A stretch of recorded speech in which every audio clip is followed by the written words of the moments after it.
The Ancient Warning. The story begins with a warning passed down through generations. Do not remain in the fields after sunset, for creatures that are not of this world roam there. If you hear someone calling your name in the dead of night, never answer. It is the call of death itself. Night at the farm.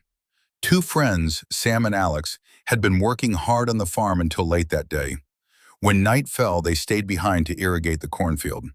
The world was shrouded in pitch-black darkness, and the only sounds were the eerie rustle of corn husks and the distant hooting of an owl, adding a sense of dread to the night.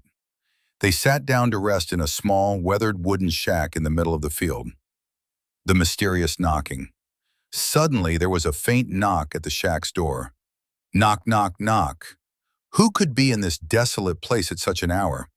Alex shouted, "Who's there?" But there was no reply. When they threw open the door, there was no one to be seen, only the tall stalks of corn swaying under the pale moonlight. An uneasy feeling took root in the friends' hearts. Alex's disappearance.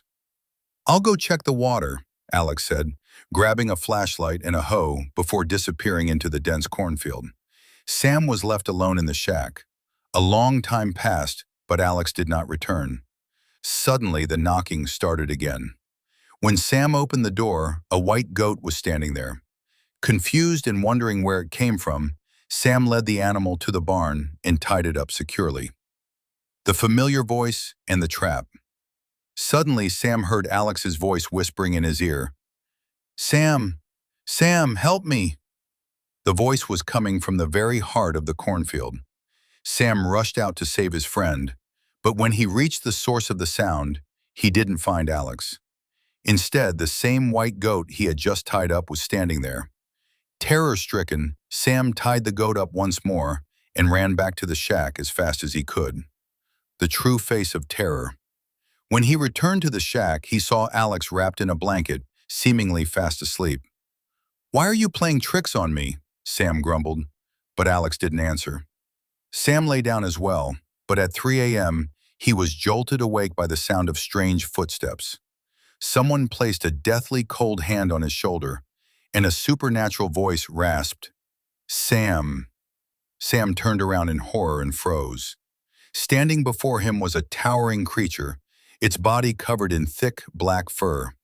Its face was a grotesque distortion of both man and beast, with eyes that burned like glowing embers.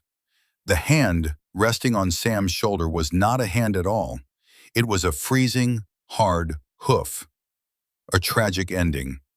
Sam glanced toward the corner and saw the real Alex's lifeless body. His face turned blue from sheer terror, his eyes wide open in a permanent stare of fright.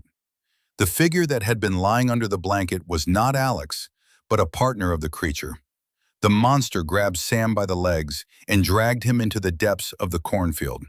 Sam's screams went unheard by anyone.